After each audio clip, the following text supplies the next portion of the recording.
Hey church, welcome and thank you for worshiping with us. Wherever you're worshiping, in your home or on your TV, laptop or phone, you are a part of this family. And you could watch or listen to past messages by heading to mycornerstone.family. On our sermons page, you can view playlists, search for past messages, and more. You can even listen to our content by subscribing to the Cornerstone America's podcast, which can be found on Spotify, Apple Podcasts, and Google Podcasts. I hope you enjoy the message and thank you for being a part of the Cornerstone family. All right, our text for this morning is 1 Peter chapter 3, 1 through 7. And if y'all would stand and we will read this together. All right. In the same way, you wives must accept the authority of your husbands. Then, even if some refuse to obey the good news, your godly lives will speak to them without any words. They will be won over by observing your pure and reverent lives.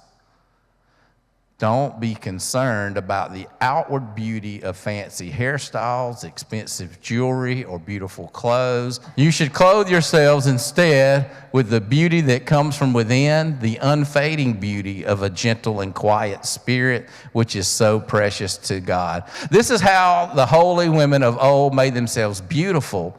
They put their trust in God and accepted the authority of their husbands. For instance, Sarah obeyed her husband, Abraham, and called him her master. You are her daughters when you do what is right without fear of what your husbands might do. In the same way, you husbands must give honor to your wives. Treat your wife with understanding as you live together. She may be weaker than you are, but she is your equal partner in God's gift of new life. I love that. She is your equal partner in God's gift of new life. Treat her as you should, so your prayers will not be hindered. Amen. Y'all can have a seat. So that's today's scripture for today. And so it talks about those things, but kind of let's back up a little bit and look at 1 Peter 2, 21 through 25. These are some verses that we didn't get last week, but I think it's good to get these in preparation for what we're going to talk about this week. And so it says, verse 21, to this you were called because Christ suffered for you, leaving you an example that you should follow in his steps. He committed no sin, and no deceit was found in his mouth. When they hurled insults at him, he did not retaliate. When he suffered, he made no threats. Instead, he entrusted himself to him who judges justly. He himself bore our sins in his body on the cross, so that we might die to sins and live for righteousness. By his wounds you have been healed. For you were like sheep going astray, but now you have returned to the shepherd and overseer of your souls. All right, so in 1 Peter chapter 2, Peter's been given instruction on how to live godly lives in a pagan society. And so y'all know we talked about this book of 1 Peter was written. It was made to be circulated among the churches that were made up of these new Christians who were living in Roman society, and this Roman society that they were in was increasingly hostile towards Christians. At the time he's writing this, Nero is Caesar, and so anyway, and he was not good for Christians. So anyway, Peter was going through, and he's going through this book, and he's picking out people of different social statuses, and he's saying to them, look, if you're in this social status, this is how you live as a follower of Christ. As a follower of Christ, this is how you honor the government and authority that God has allowed to be in power. And the government was Nero, very hostile towards Christians. And so he's telling them this. And he says, if you're a Christian, this is how you live. You show proper respect to everybody. If you're a Christian, you love the family of believers. That's us, y'all. You love the family of believers, and that love is different. My mama used to say, other people don't love like we love. other people don't love like Christians love. We should have that sacrificial love towards one another.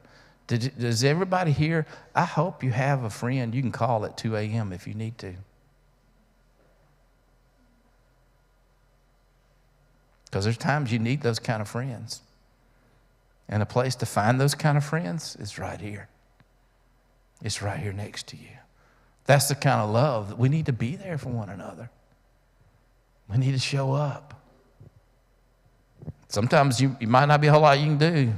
Somebody's grieving, somebody's whatever. You might just have to sit with them. You might just have to talk with them. Just be there. Just your presence there.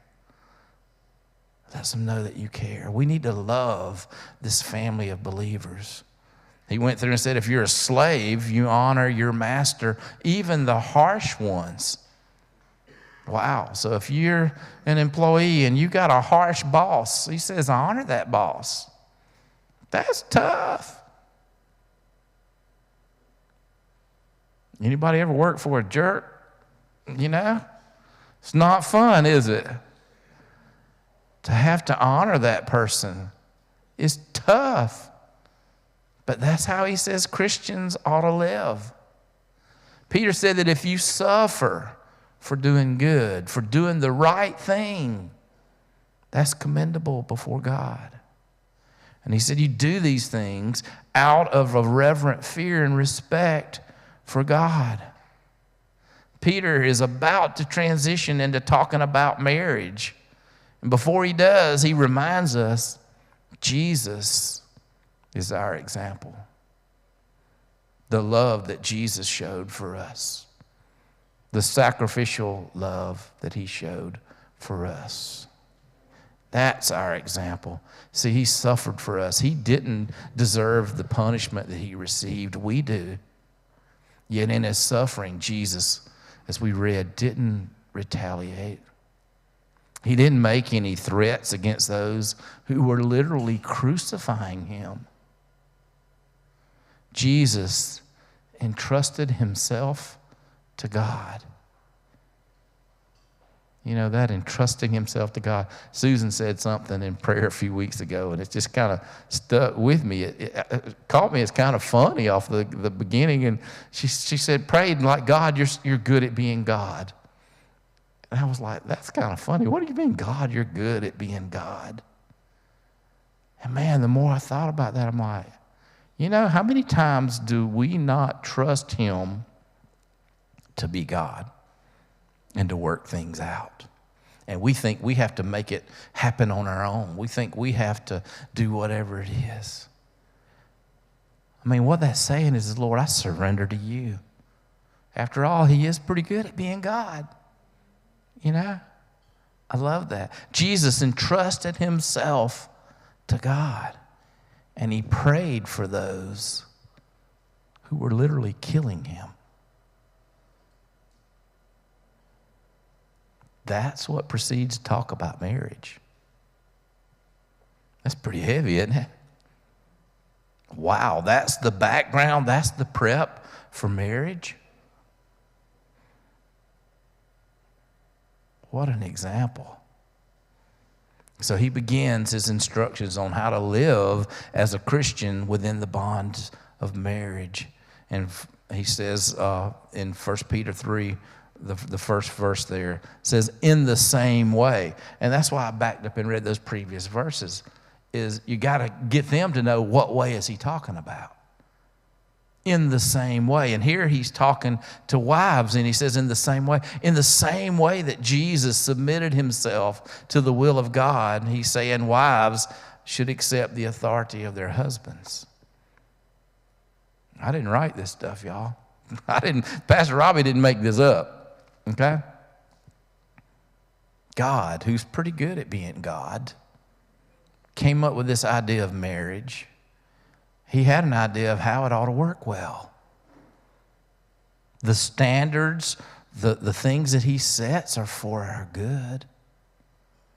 They're for our happiness. They're for our holiness.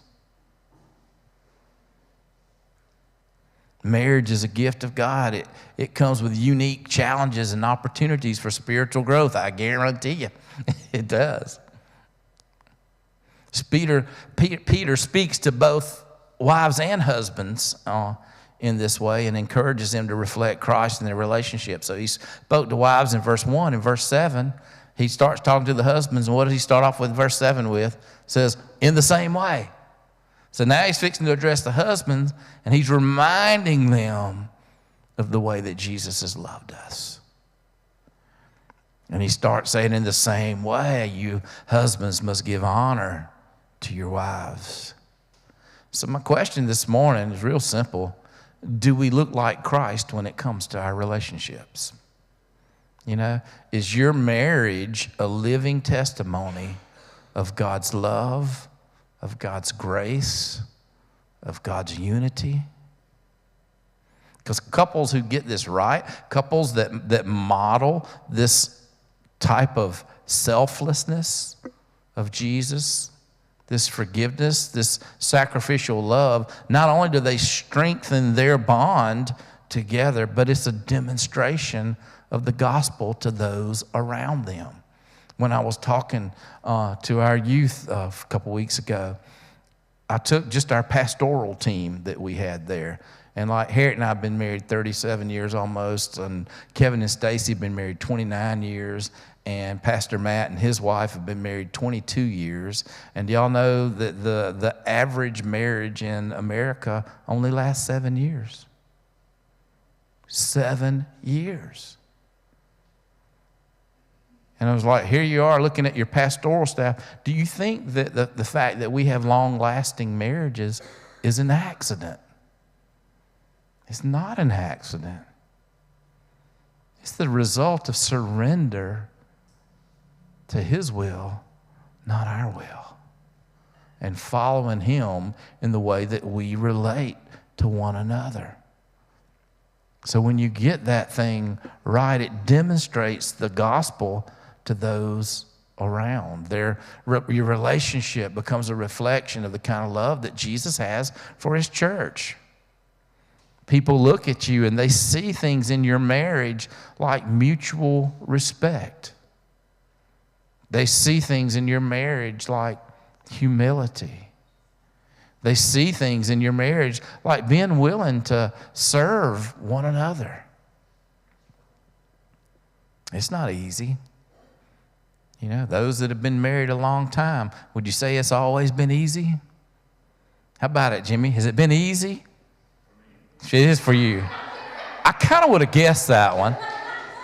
Tiffany, what would you have a different idea of that? Piece of cake, huh? Yeah. You know, it's not always easy. You know, I'm a pastor, but that doesn't mean that I'm immune to being selfish. You know, I can have a bad attitude. Some of y'all probably seen it, you know. I can really step in it sometimes. It's not, all right, my kids are giggling back there on the back row. So they know it's true. So anyway, but it's hard. It takes a lot of work, you know. It takes commitment. It takes prayer. When it comes, there's lots of statistics. We'll look at some of these. What do you got on statistics-wise up there? Number one, lack of commitment. That's one of the leading causes of divorce. It says 75% of individuals in one study said that lack of commitment. So they reported that they just drifted apart over time. You know, we just drifted apart. You know, people act like love is an accident. You fall into love. Like, oh, I tripped over the threshold or something, you know, and fell into love. And you fall out of love. No, love you feed, you water, you tend it. You know, and if you don't tend, anybody like to garden? I can't stand to garden. I'm glad you like to garden, John. I cannot stand to garden. You know why? Because weeds grow up and you have to water that thing and all that. And the fruit don't just get into my house. You have to go out there and pick that stuff off of there. And sometimes you got stuff like beans and stuff that have to be shelled or corn that has to be shucked. And it's so easy, just go buy it at the store. Gardening is work. You got to keep the deer from eating it. You got to. Guess what? That should be a picture of love. It takes maintenance. It takes doing some stuff. It's not easy. It takes intentionality. I hate that word. There used to be this guy that did this radio show, and he all the time telling people to be intentional, you know? And I'm like, oh, man, I hate that, you know? I have to be intentional about the way I love my wife? Absolutely. I love my wife. I'll tell you all the truth. I absolutely adore my wife. But if I wasn't tending that like a garden, if I wasn't feeding that love, sometimes I pray, God, help me love her, you know, and sometimes she's praying, God, help me love him, I'm sure, you know. If I wasn't praying, if I wasn't relying on God, if we weren't taking action to keep the weeds from growing up and the stuff from, you know, interfering with the marriage and the thing, it takes work. It's like a garden. What do you feed? People say they fall into love and then they fall out. No, you weren't feeding that thing. You know, what you don't feed dies. Y'all ever had a pet and didn't feed that thing? It'll die. You know? Talking about garden, I killed a cactus one time. Who can kill a cactus? I can. I can do it to it, buddy. I do not have a green thumb. I mean, you can forget it, you know? Oh, my gosh. Simply drifted apart. It's intentional. You have to feed that love. You have to work it, guarding that, keeping that, taking action to keep the outside things, you know, the deer and the whatever that would come in, the rabbits and stuff that would eat up your garden. You got to put up some fences. How many have seen a garden that's got a fence around it? Guess why? It's to keep Peter Rabbit out of Mr. McGregor's garden. It's exactly why they're there. What's the next statistic that we got right there? Infidelity. 59.6% of divorces are attributed to infidelity. They discover an affair often leads to a breakdown of trust. No kidding. Making reconciliation difficult. Yeah. There again, what are you feeding? And you know how this happens. I mean, it's not, you have kids, you get married, you have kids, and it's easy. I tell y'all, it is so easy for those kids to become the focus of your life. It's easy for them to become the center of your universe. Mom and dad are so focused on kids. How many know people, they've been married and they stayed married a long time, and you would think they had things right, and they raised their kids up and their kids got grown and their kids got out of the house, and the couple ends up divorcing. And it makes you scratch your head and think, what in the world was going on? Why would you be married for 25, 30 years and then get divorced? My wife's not in here, is she? Okay. I was going to give y'all an example of what happens with that. Y'all have to imagine that with me then. Imagine Harriet and I, and y'all know we got lots of kids. And so imagine Harriet and I are standing up here, and we are holding hands. And I'm facing her, she's facing me, and we are holding hands together as a couple. And we have a child, and that child becomes the center of everything we're about. And so imagine that, and we take it, and we put a child in between Harriet and I, okay? Well, y'all know we've got 5 kids. The more you put in there, the bigger those kids get, the whatever, the harder it is for us to stay connected. Does that make sense? All those kids in the middle are going to pull us apart. And so your kids cannot be the center of your family. Instead, mom and dad hold hands like this, and we have a kid, he grabs a hold of mom's hand or dad's hand on one side. You know, then they can hold mom and dad's hand, and you still have a circle. When you have another child, they're a welcome member of the family. The circle expands. And so as the circle expands, you can have lots of kids, but mom and dad are still connected right here. And then when they go off to college, Circle comes in, another one goes off, circle comes in, another one comes off, circle comes in. When they're all gone, mom and dad are standing there face to face, holding hands. That's a picture of what it ought to be like. It's so easy to let stuff get in the middle of your marriage. But you got to treat it like a garden. You got to keep those things from growing up and doing that. When they talk about 59% of divorces are attributed to infidelity, I mean, that's what happens is the kids and the things get up. Mom and dad don't feel connected any longer. You know, now all this stuff, and it doesn't have to be kids. It can be any kind of stuff. It can be, how many here are not busy? How many here are just bored? Okay, Jack, you're the exception. All right. Anybody else just bored? Nothing? Nothing? Yeah, you need a job, buddy. That's exactly what you need. You're driving, you need gas, you need to get yourself a job. And so, anyhow, but just stuff of life is the busyness, the whatever, and his work and her work and whatever, and all that stuff. It's just easy to let stuff come between you. And you end up not connected anymore. And then when that happens, the worst thing that you can do is start getting connected with someone else. Oh, that relationship. Heard that this week. This relationship started out so innocent, we were just texting. But it wasn't your wife you were texting.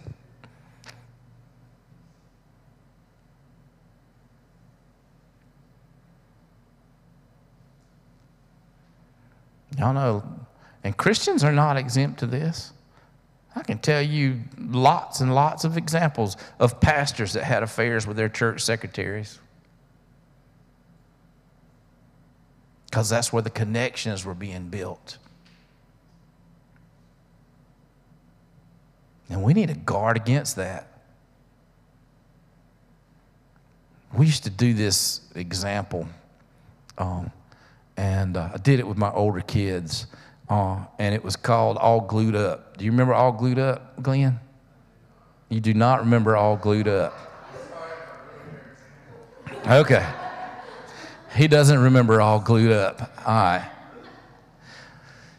Here you go. I'll tell you about All Glued Up. And I'm not anywhere in my notes at all, y'all, so I'm sorry. This is extra. I won't charge you more for this. So All Glued Up is the thing we would do with our teenage kids is we would take some paper. So you take some construction paper, and maybe you got a blue piece of paper and a pink piece of paper. And you put some glue on this piece of paper, and you sandwich these two pieces of paper together. And you do one of these like at the beginning of your talk. And so you're going to talk with your child, and you're talking to them about relationships and things like that. And you're talking about becoming all glued up. And so you get to a point in the talk where you take another two pieces of paper. Maybe you take another two pieces of construction paper, blue paper and pink paper, and you put glue all over this paper and you stick it together, okay? And you hand it to them and they say, you know what, that is like a relationship, okay? The glue is what holds the relationship together. That's those connections that have been built, you know. And if you, I don't care who you are, if you're whatever, if you're a teenager, especially I was talking to with this, is that if you spend a lot of time on the phone with somebody, guess what?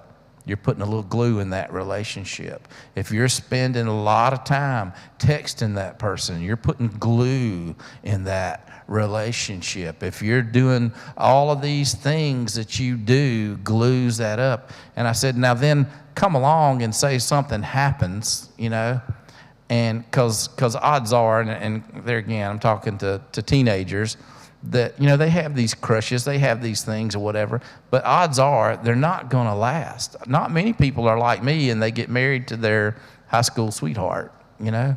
Jessica's an example of that. Anybody else married to their high school sweetheart? Is that it? No, there you go. There you go, Glenn back there. Yeah, we heard about Maddie from kindergarten. So anyway,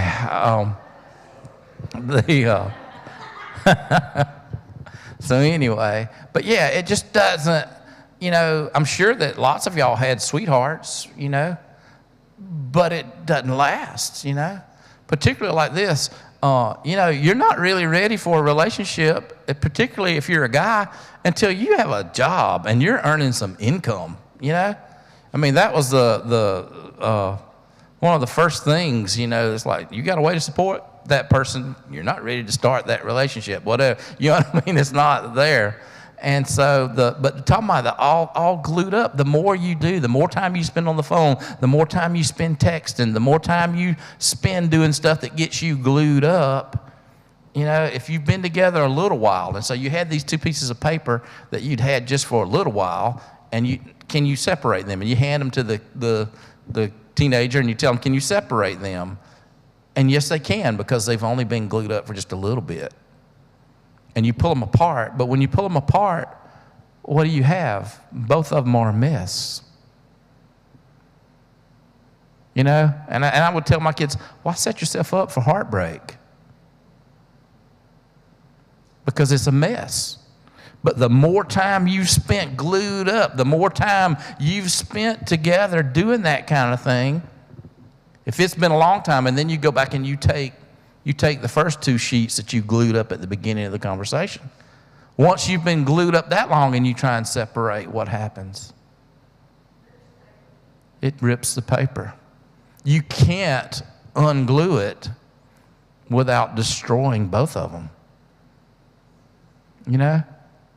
And I don't know. I typically think about it, guys, because I think guys are responsible for the relationship. They should take the lead in the relationship.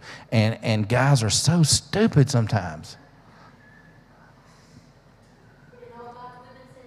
They do. Have y'all ever, Proverbs chapter 7, y'all just read that, and you'll see like there's this older, looking from the window, older guy looking from the window, and he's watching this young guy, and this young guy's headed down this path, and he sees this woman, and she's like, oh, my husband's out of town,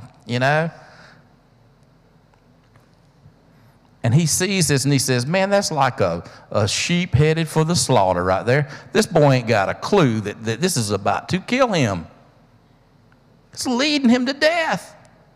And he don't have a clue. But he's got this bird's eye view of what's going on there, and he sees it happening. And I tell you, there's times when everybody around you can see it happening, except you. And I think guys are stupid. You need to wake up. You need to guard. You will not see me at lunch. You know how a lot of people like go out to lunch? I've seen it all the time. People go out and they work in the office with who it is, and they're, a man and a woman, and they work together in the office and they go out to lunch. No, it ain't happening. I'm not going to do it. Because my marriage is too valuable. That's part of getting glued up. I like to there's very few people that I will even like text that are women that I don't do it in a group chat. Include my wife in there so she sees what's going on. And of course, the other thing I do is, my phone is not off limits. There is nothing on my phone that my wife or my kids can't see. They can look at my browsing history. They can do whatever they want to do. There is nothing on there that is off limits.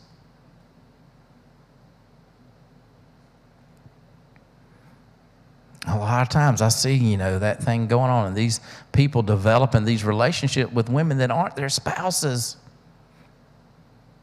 And I'm like, what are you doing? It's not smart.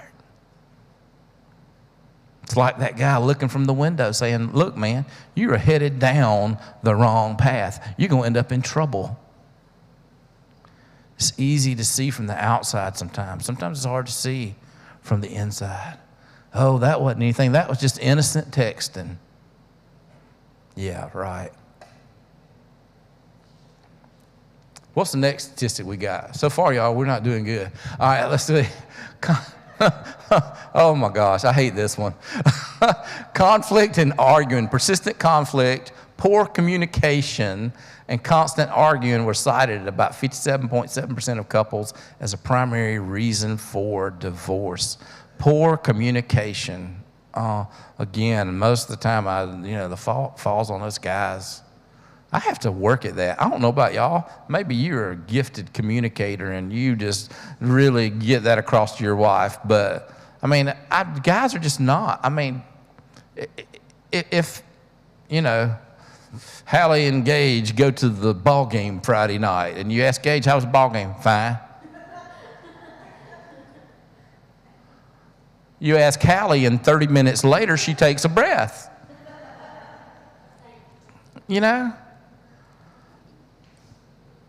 Women are better communicators most of the time than men. Not all the time, but most of the time than men. That's probably something, guys, we need to work on.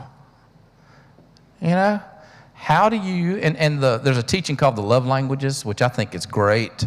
It talks about how, just like we speak a language, and they give this example of a guy that's standing in a foreign country, and they're speaking some language other than English, and they're around an attraction, and everybody's taking pictures of this attraction, and they're all speaking this foreign language, and all of a sudden he's American, and hear somebody say, "Hey, Bill, come over here. You can get a great shot from over here." Well, he understands that. He hears it because that's his language. Well, they're these love languages, and they are so good to know your spouse's love language because it's the way to speak love in a way that they hear it is love. And so they've got these languages, and why God does this, I don't know.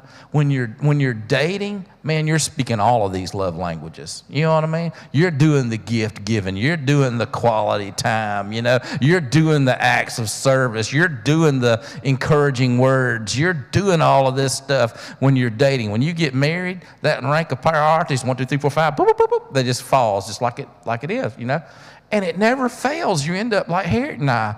Guess what? Harriet's number one way of receiving love is encouraging words. Number one on her list. Can y'all take a guess of where that's at on my list? On the bottom.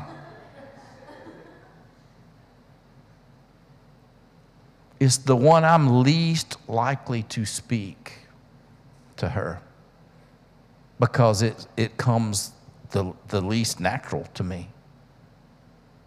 And so I have to work at it. Y'all, I've been working at it 37 years. I ain't got there yet. I hope I'm a little better than I used to be. But you have to work at it.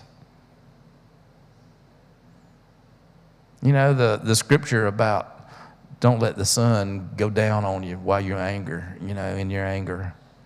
And I don't know. I've seen people, I think they take that to heart, and they hadn't slept in 3 or 4 days probably, because they seem angry. It's like, okay, you might see them at 9 in the morning, they're angry. Like, okay. Anyway, this conflict and arguing. I am a peace-loving person by nature. I do not like conflict. I would have stuff, I ran my own business, and I would have stuff in my business that I would not want to address. And my uncle told me that I was just too nice to be in business, and I think he was correct in that assumption. And I'd have stuff I didn't want to address, and you let it run on, and guess what? It doesn't fix itself, There's times we need to know how to have conflict. We need to know how to settle disagreements. We need to know a healthy process for dealing with that. I think a lot of times, people that are ended up getting, they haven't got that healthy way of doing that. Probably one of the best marriage things we ever took was by this couple, and basically what it was ground rules for fighting. How to fight right, isn't that something? That'd be a great marriage class. How to fight right, you know what I mean? Bring the boxing gloves and the whatever. Yeah, let's fight right. But there's certain things that you do, and gosh, what a good class. I thought it was great, And they go through things, and they talk about things that are off limits. You don't call people names, You don't do things like say, you never this or you always this, because nobody, never does anything all the time, and nobody always does anything all the time, and those things are off limits, and it gives you just healthy ways for disagreeing with one another. How do you disagree and still honor that other person?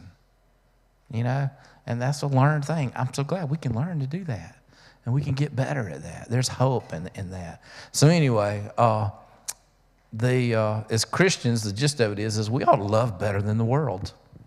Y'all know that?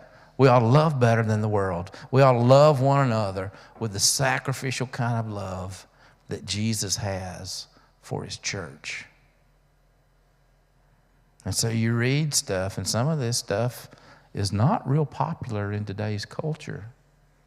I'm just here to tell you, number one, in the same way, you wives must accept the authority of your husbands. Oh my gosh. What antiquated teaching are you talking about up here, Pastor Robbie?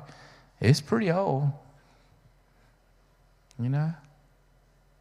But the one who invented marriage came up with that idea, not me. And you know, guys, if you want your wives to honor you, then be honorable men.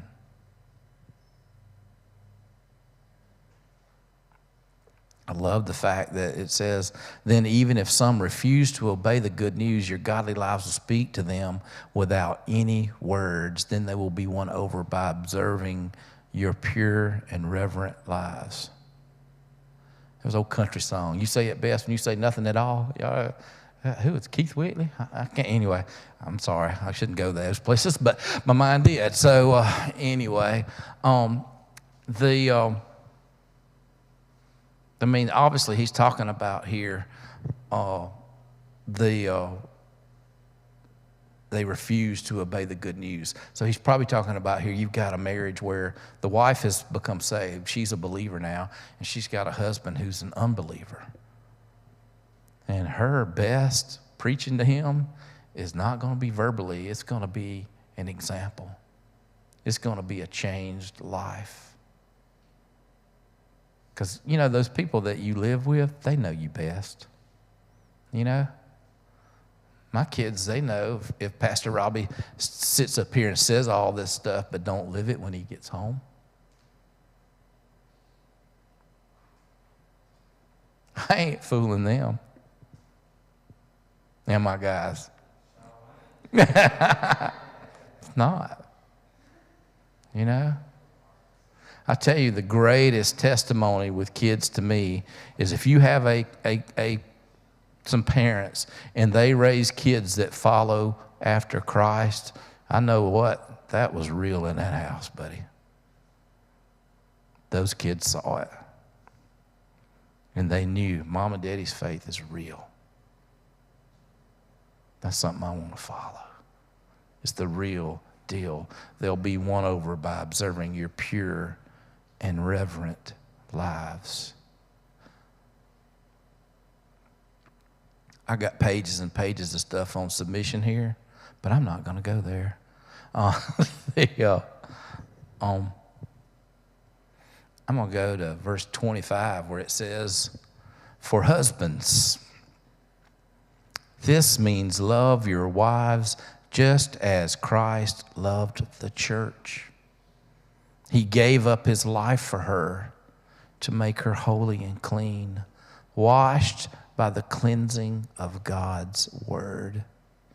He did this to present her to himself as a glorious church without any spot or wrinkle or any other blemish.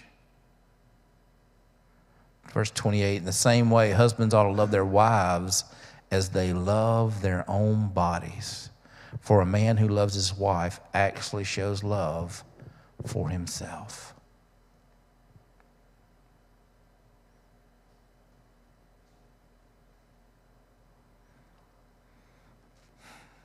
Do we look like Jesus when it comes to our relationships? Are we loving one another with a selfless, sacrificial love? Are we doing the things that we need to do to protect our marriage. You know, when I was talking about a garden, the other thing you do with the garden is you put stuff on it to help it grow better. You put some fertilizer on it. You do whatever you got to do. You water that every now and then. You know? It's hard to do, man. I've been married 37 years, and the idea of romancing my wife and that kind of, I'm like, have to consciously think of that kind of stuff. Pray that God will help me to be sure that I do that. Because I tell y'all, that's one area Robbie needs work. Harriet and I stay so busy. And a lot of times we're doing good stuff, but we stay so busy, I don't take her out enough. You know, I need to work on those things. So guys, what do y'all need to work on? What do y'all need to do to reflect Christ in your relationships?